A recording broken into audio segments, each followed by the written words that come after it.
제가 요즘 학교에서 강의할 때나 교회에서 설교할 때나 강의 전후, 설교 전후에 자주 듣는 말이 있습니다. 요즘은 뭘 해도 안 됩니다. 교회마다 웬만한 교회는 제자훈련을 다 하고 있는데 제자훈련을 해도 생명의 변화가 없습니다. 개척교회도 힘들고 기존 교회도 들어가려면 부교육자의 경우 100대 1입니다. 아무리 애를 써도 안 됩니다는 이 말을 들을 때 그 좌절과 패배감, 이걸 어떻게 해결할 수 있을까 하는 질문이 생깁니다. 호세아 시대 BC 722년에 북조 이스라엘이 아수르의 침공을 받고 망했습니다. 그 BC 722년 직전에 한 30년 동안 예언했던 선지자 호세아입니다. 그때도 지금처럼 외부적으로 보면 풍요롭게 살고 있었지만 낮에도 넘어지고 밤에도 넘어진다 하는 시대였습니다. 회복이 필요하고 부흥이 필요하다 하는 것을 절감할 수 있습니다. 요즘 회복을 넘어 부흥으로라고 하는 대단한 캐치프레이즈를 걸고 있는데 우리가 어떻게 하면 회복하면서 부흥할 수 있겠습니까? 오늘 본문에 보시면 2절에 여호와께서 이틀 후에 우리를 살리시며 셋째 날에 우리를 일으키시니 우리가 그의 앞에서 살리라, 이게 나와 있습니다. 여기 이틀, 3일 이거는 얼마 후에 바로 이런 뜻인데 하나님께서 살리시며라고 했어요. 살리시며. 이 살리시며를 NIV 성경으로 보면 revive로 나와요. revive. 다시 살리다. 부흥이 revival, 다시 살리심 이것이거든요. 다시 살리다. 부흥케 하시며. 우리를 일으키신다 할 때 일으키신다는 restore, 회복케 하신다. 부흥도 주시고 회복도 주시는데 회복이 일어나면 부흥이 온다는 뜻으로 이렇게 회복과 부흥을 말씀하시고 계십니다. 이 회복과 부흥을 통해서 우리가 그의 앞에서, 하나님 앞에서 살리라. 하나님 앞에서 생명과 능력과 변화, 축복, 이것을 체험하고 사는 것, 이게 부흥이죠. 근데 여기 다시 살리신다는 말씀이 나와 있는데 다시 살리신다는 것은 죽어 있기 때문에 살리신다는 것이거든요. 이런 말씀 앞에서 우리가 대체적으로 보이는 반응은 내가 언제 죽었나? 왜 이런 말씀이 필요하지? 다시 산다니 내가 언제 죽었어? 이런 반문을 합니다. 그런데 조나단 에드워즈라고 하는 미국 최고의 신학자, 목회자, 부흥사 얘기를 한번 들어보십시오. 그가 1727년에 외할아버지가 섬기시던 노샘턴 교회의 담임 목사로 부임했습니다. 그가 부임했을 때 교회는 겉으로 보면은 너무나 아름다운 교회였습니다. 교인들이 교회 출석도 잘하고 봉사도 잘하고 헌금도 잘하고 사회적으로 지위도 대단하고 어디로 봐도 나무랄 데 없는 사람들이었습니다. 그런데 교인들의 관심은 천국이 아니라 땅이었습니다. 모여서 예배드리고 헌신하고 봉사하는 것은 종교 행위하는 것뿐이고 종교 행위의 형식, 그 속에 세상에 대한 탐욕이 숨어 있었습니다. 자녀들이 교회를 버리고 술집을 전전하고 마약에 빠져 있는데도 부모들이 전혀 영향을 미칠 수 없었습니다. 자녀들이 교회를 떠났다? 근데 부모님들이 속수무책이다? 자, 이게 남의 얘기 같습니까? 오늘 우리 시대의 한국 교회의 문제는 아닐까요?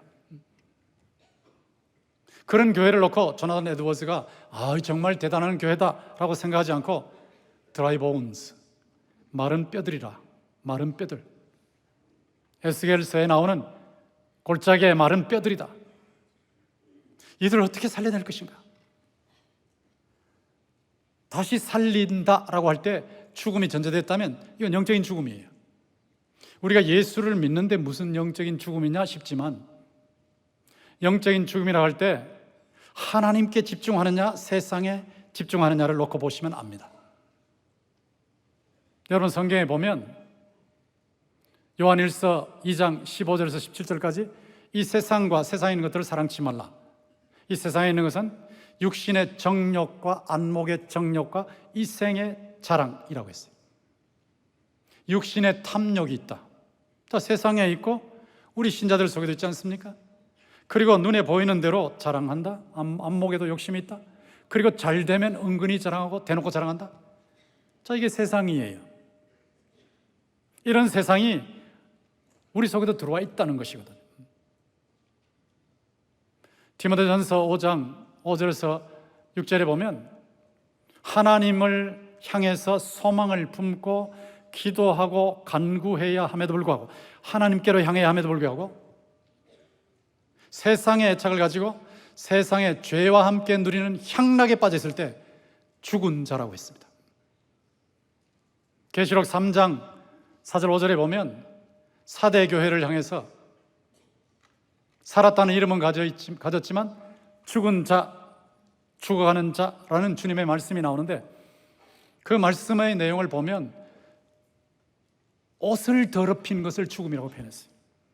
세상에 살면서 죄를 짓는데 그 지은 죄를 회개하지 않고 그냥 그대로 더럽힌 상태로 살아가는 것, 그게 죽음이라는 것이죠. 세상의 탐욕, 세상의 쾌락, 죄와 함께 누리는 세상의 오염, 이 상태에 빠져 있는 것이 영적인 죽음이라는 것입니다. 이런 영적인 죽음, 이걸 한마디로 말하면 세속화죠. 이 세속화에 빠져 있을 때, 지금 한국 교회가 세속화에 빠져 있거든요. 이 세속화에 빠져 있을 때 이걸 어떻게 다시 영유화시킬 거냐? 예수화, 예수께로 돌려놔야 되거든요. 요한복음 15장 7절에 나오는 말씀대로 너희가 내 안에 거하고 내 말이 너희 안에 거하면, 예수님의 말씀을 통해서, 예수님이 주인공이신 성경 말씀이 내 안에, 내 영혼 안에 늘 거주하면서 나의 의식과 생각의 세계를 지배하면서, 가치관을 지배하면서 예수님이 나와 동행하시는, 내가 주님 안에 거하는, 주님이 내 안에 거하는 이런 삶을 살 때에 너희가 열매를 많이 맺을 것이고, 너희가 열매를 많이 맺으면 내 아버지께서 영광을 받으시고 너희는 내 제자가 되리라고 말씀하셨습니다. 여러분이 세속화되어 있느냐 아니면 예수화되어 가고 있느냐를 확인하고 싶을 때 내 속에 예수의 생명이 약동하는가, 이걸 확인해 보시면 돼요.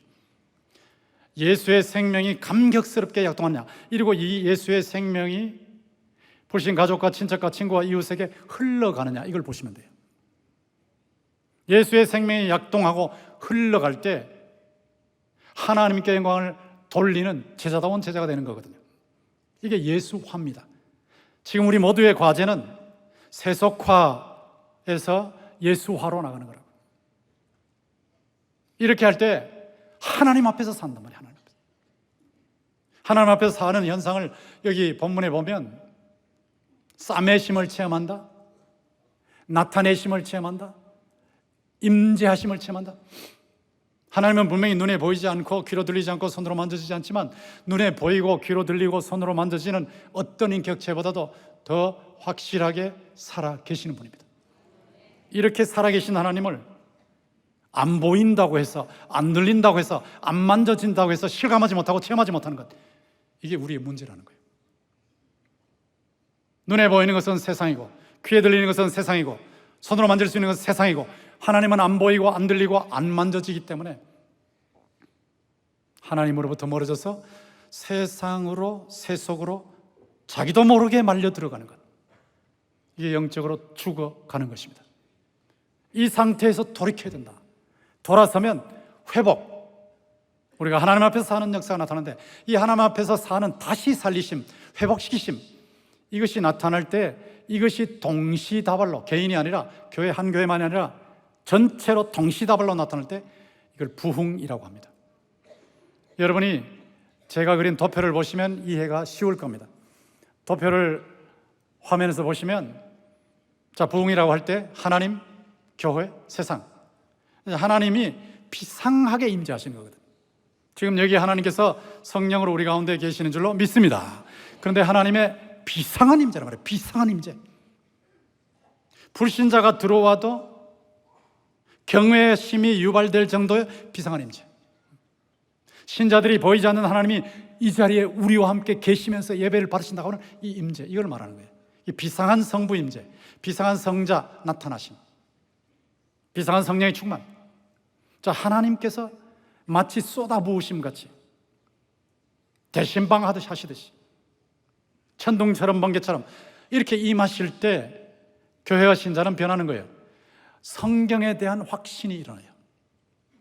말씀을 들을 때 덤덤하게 듣던 사람이 하나님의 임재가 체험되면 말씀 한마디 한마디가 가슴에 쏙쏙 들어오는 거예요. 그리고 말씀에 확신이 와요. 불같은 성경 확신이 와요. 성경 말씀이 영혼 속에 살아서 확신이 다가올 때 봉사하면, 전도를 하든 교육을 하든 능력의 변화가 나타나는 거예요. 능력 봉사입니다. 이렇게 하는 동안에 불과 같이 전격적으로 끊지 못하는 죄를 끊는 전격 성화가 이루어지는 거예요. 자, 여러분 보십시오.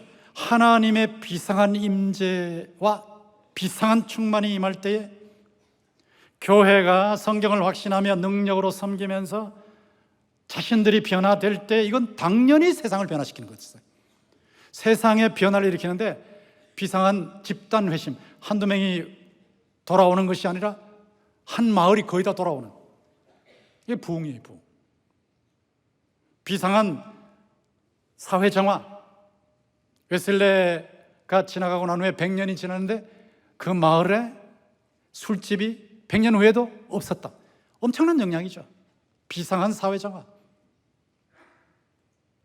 그런데 악령들이 또 발아가니까 박해가 있고, 동시에 저 사람들은 정말 하나님의 사람들이고 하는 칭송도 있단 말이에요. 이게 부흥이에요. 1907년에 평양에서 일어났던 운동이 이런 운동입니다. 하나님이 비상하게 임재하셔서 교회가 변하면서 세상을 변화시키는, 이게 부흥인데, 이런 부흥을 지금 우리가 갈망하고 있는 것이고, 회복을 통해서 부흥이 우리 개인과 교회와 한국 교계에 일어나기를 주님의 이름으로 축원합니다. 근데 이것을 여러분이 보실 때 균형을 잡으셔야 돼요.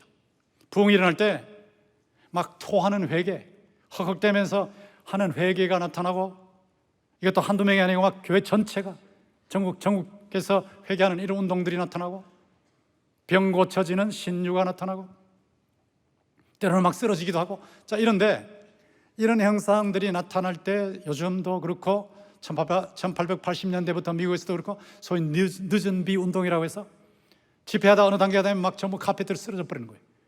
그리고 막 찬양도 하고 기도도 하는데 막 천국의 안방에 들어와 있는 감격의 분위기가, 환희의 분위기가 가득한 거예요. 그런데 그걸 분별해야 되거든요. 똑같은 현장에서 어떤 사람은 감사해서 웃는데 그 웃음이 너무나 자연스러운 천사의 웃음 같은데, 어떤 사람은 웃는데 꼭 귀신의 웃음 같거든요. 성령의 역사하는 현장에 악령들도 역사하거든. 그러니까 현상만 보시면 안 된다고. 현상을 보실 때 하나님의 말씀에 근거해서 분별을 해야 돼요. 분별. 주님께서 말씀하신 대로 너희가 악할지라도 자식에게 좋은 것을 줄 알거든 하물며 하늘 아버지께서 구하는 자에게 성령을 주시지 않겠느냐.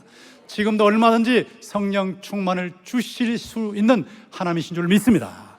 얼마든지 부흥이 일어난다고요. 그러니까 부흥의 소낙비를 갈망하면서 간구하는 거예요. 그러나 분별해야 돼요. 비상적인 현상과 기적에 초점을 맞추시면 안 돼요. 우리가 초점을 맞춰야 되는 것은 진정한 관계입니다. 관계. 하나님과의 관계, 사람과의 관계, 나와의 관계, 이것이 바로 회복될 때의 부흥이 체험되는 거거든요. 부흥의 소낙비를 갈망하고 간구하면서 은혜의 가랑비에 젖어야 된다. 그러니까 은혜의 가랑비에 젖는 방법이 무엇이냐? 자, 1절 보십시오. 오라 우리가 여호와께로 돌아가자. 여호와께서 우리를 찢으셨으나 도로 낫게 하실 것이요 우리를 치셨으나 싸매어 주실 것입니다. 여기 보면 돌아가자, 찢으셨다, 싸매신다, 이 말씀이 나오죠.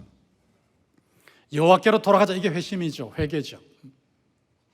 부흥을 주세요, 부흥을 주세요. 1907년 again, 다시 주세요, 뭐 그러지만 부흥이 일어나기 위해서 중요한 것은 여호와께로 돌아가는 것이거든요. 회개가 중요합니다. 세상의 탐욕과 세상의 쾌락과 죄와 함께 누리는 세상의 오염에서 벗어나서 여기에서 벗어나서 돌아서는 회심이거든요. 여기서도 이제 돌아가자 그러면 내가 언제 떠나는데 이렇게 나온단 말이에요. 내가 언제 떠나는데? 아까 죽었다 그러면 내가 언제 죽었는데? 돌아가자 그러면 내가 언제 떠나는데? 이렇게 나온단 말이에요. 무엇이 떠나는 것이냐? 여러분, 호세아 시대나 지금이나 사람이 하나님을 떠날 때에 어떤 현상이 벌어지는지를 관찰해 보십시오. 호세아 13장 6절에 보면 그들이 먹여서 배불렀고 그랬거든요. 그들이 먹여준 대로 배가 불렀고 잘 됐다는 거, 하나님이 축복해 주셔서 잘 됐다는 거예요. 한강의 기적이 하나님의 기적인데 한국이 잘 되고 있는 거예요. 여러 면에서 상대적으로. 내가 먹여준 대로 그들이 배가 불렀고 배가 부르니 다음을 보세요. 마음이 교만하여, 여기가 문제거든요. 마음이 교만하여 이로 말미암아 나를 잊었느니라. 사람이 잘 되면 하나님께서 잘 되게 해주셨다고 처음에는 고백하지만 어느 기간이 지나면 내가 지혜롭고 내가 힘이 있고 내가 처세를 잘하고 그래서 잘된 것으로 착각하게 돼 있어요. 이걸 벗어나는 사람이 거의 없어요. 번영 때에 내가 잘해서 잘 된다고 하는 생각이 교만이거든요. 나의 나 된 것은 하나님의 은혜로 된 것이니 내가 다른 사도들보다 더 많이 수고했으나 내가 아니요 나와 함께 하신 하나님의 은혜로라. 하나님의 은혜가 지배하는 삶을 살아야 되는데 어느 순간에 내가 나온단 말이에요. 교만해서 하나님을 버리게 된다. 번영 때 하나님을 버린다. 하나님을 버리면 하나님의 말씀을 버리는 거예요. 주일날 교회 나올 때는 성경을 먼지 떨어서 가지고 나오든지 주일날 예배 시간에만 성경을 펴고 평소에는 보지 않는다. 이미 말씀을 버림으로 하나님을 버린 거죠. 인정하기 싫지만 하나님을 버린 거죠.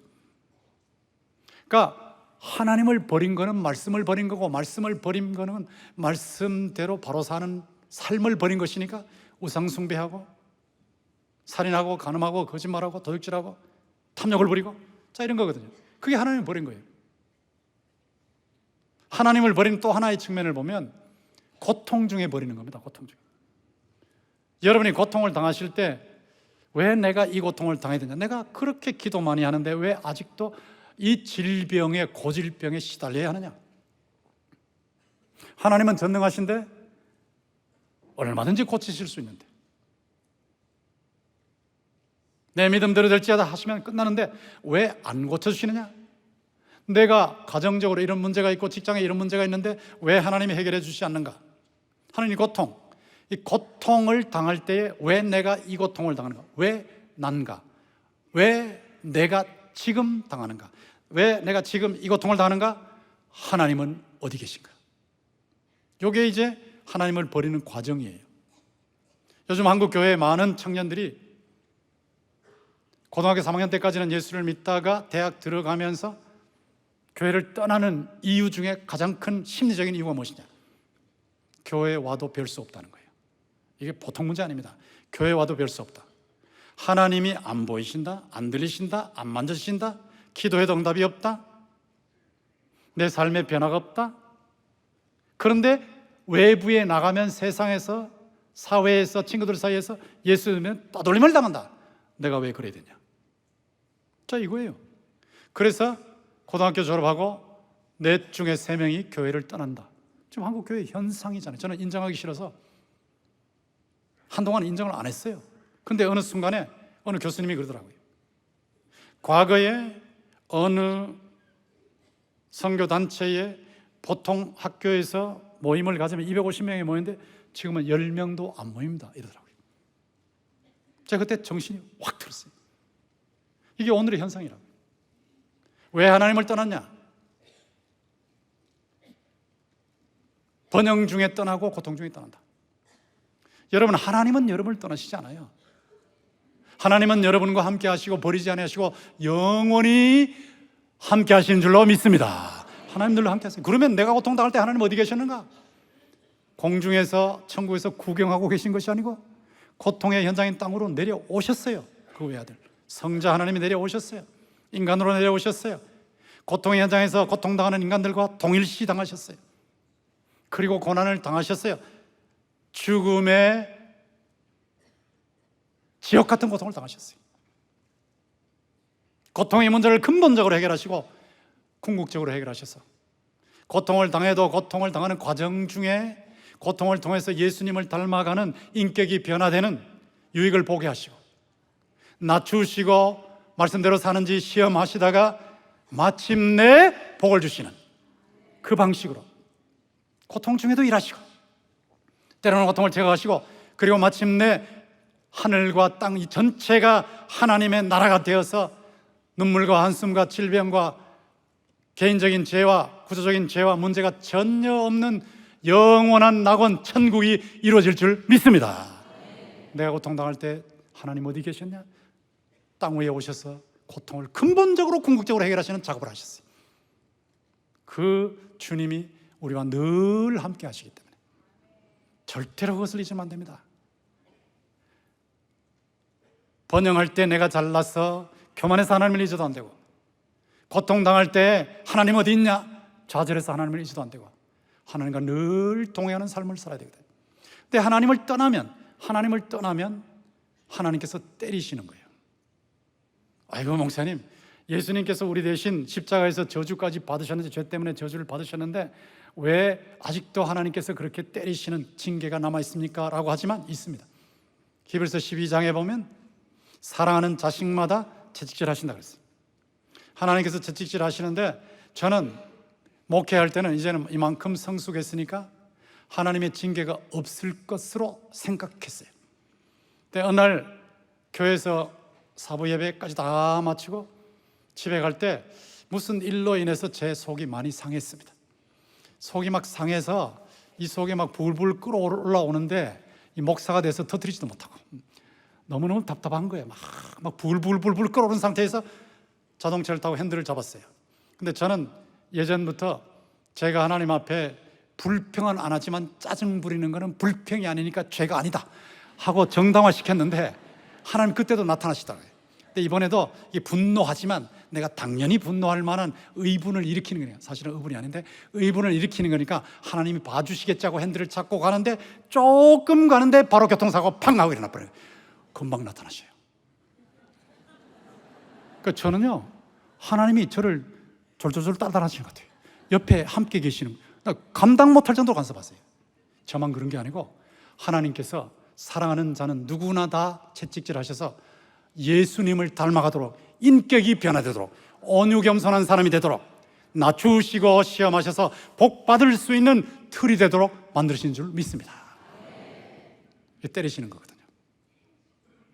때리실 때 호세아서에 보면 사자같이, 이게 참 무서운 말씀이에요. 사자 같고 젊은 사자 같은, 너무 심하지 않나 싶어요. 어떤 데 보면 새끼 잃은 곰같이 하나님이 자신을 비유하기를 하시기를,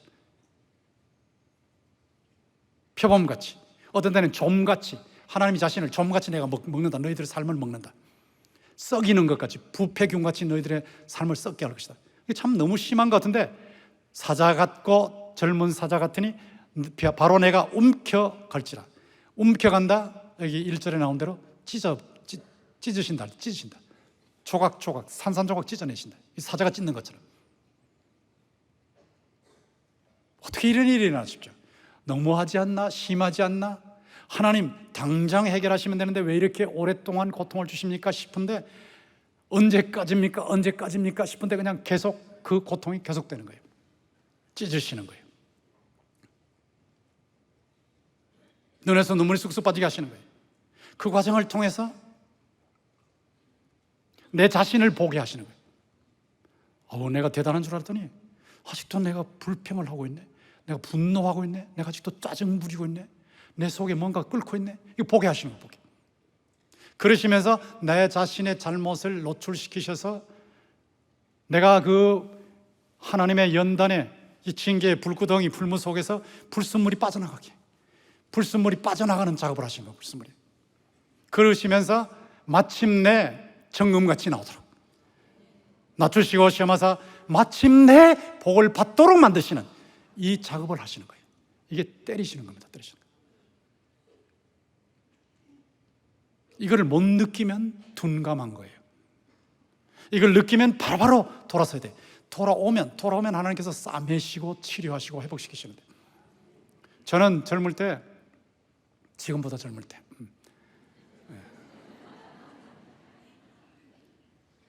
어떤 사람들은 뭐 70도 젊다 그러는데 지금보다 젊을 때, 그때 하여튼 하나님께서 얼마나 연단하시고 누르시는지 그 누르시는 손이 정말 힘들었습니다.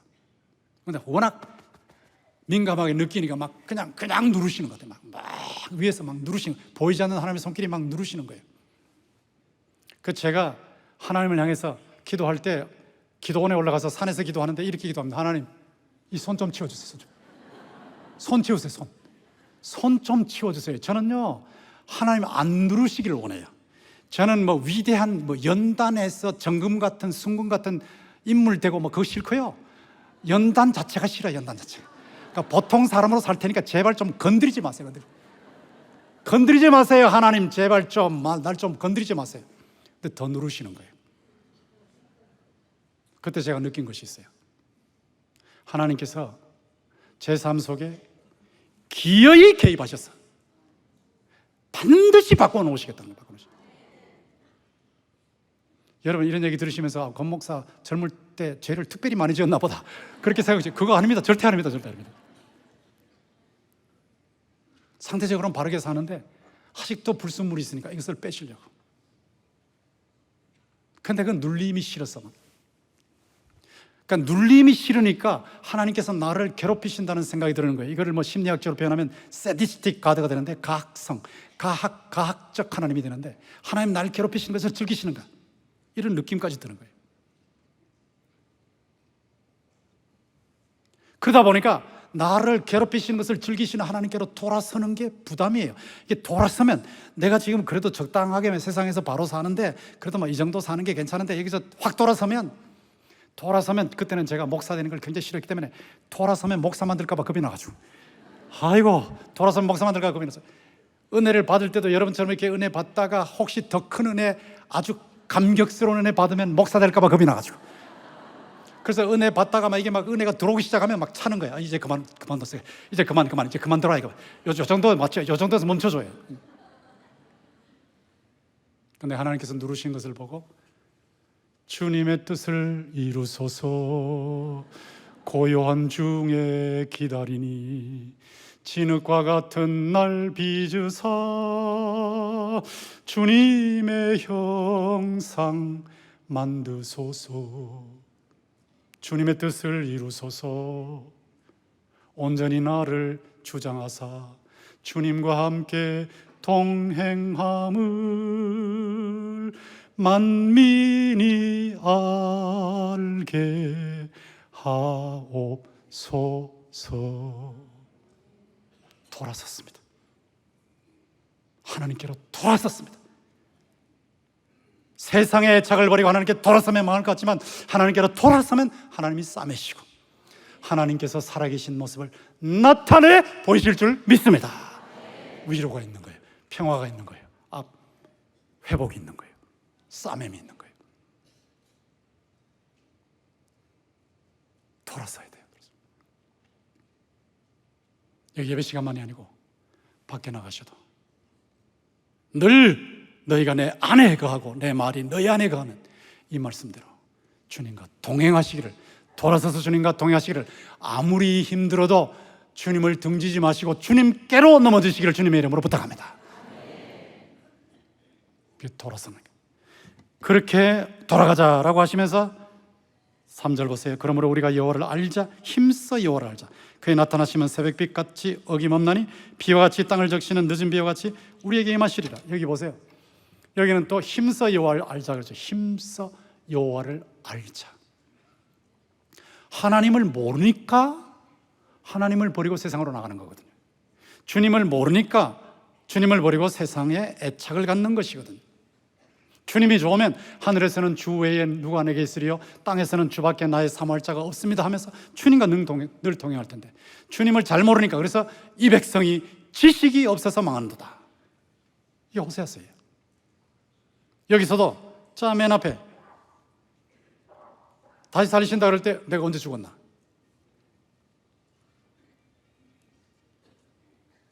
돌아가자 할 때 내가 언제 떠났나? 여기서는 힘써 여호와를 알자 그럴 때 내가 모르냐? 다 아는데. 다 알아. 내가 하나님 다 알아. 제자 훈련해가지고 성경을 막 수십 독 했어. 달달 외우고 있어. 건목사 호세아 6장 1절에서 3절까지 설교하는데 1대지 뭐 2대지 뭐 3대지 뭐 설교할까지 다 알고 있어. 전부 다 알아. 자, 일은 지식이 있는데 이 지식이 정말 바른 지식이냐가 중요한 거거든요. 여호와를 참으로 알면 여러분이 소낙비 같은 하나님의 부흥을 체험하는 거예요. 여러분이 여호와를 참으로 알면 어느 순간에 하나님의 주권적으로 역사하실 때 새벽빛같이 임하신 하나님을 체험해요. 비와 늦은 비인데, 비는 겨울에 오는, 파종할 때 오는 비고, 늦은 비는 봄에 오는, 추수할 때 오는 비. 적절할 때 물이 생명인 이스라엘에서 생명과 같은 변화, 생명과 같은 능력, 생명 같은 축복을 주신 거예요. 이걸 체험하는 거거든, 체험. 이걸 체험하는데 하나님을 알아야 된다. 여호와께로 돌아가서 여호와를 힘써 알아야 된다. 여러분, 세속화는 저절로 일어나는 거예요. 저절로.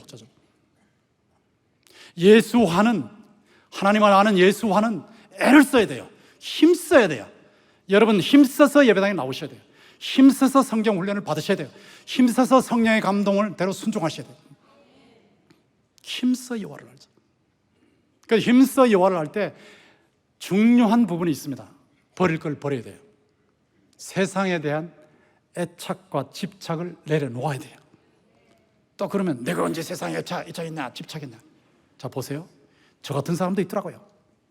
며칠 전에 요르단하고 한국 축구팀 축구를 하는데, 요르단은 피파 랭킹 70이요. 72. 한국은 23이요. 게임이 안 돼. 52 정도 차이가 나니까.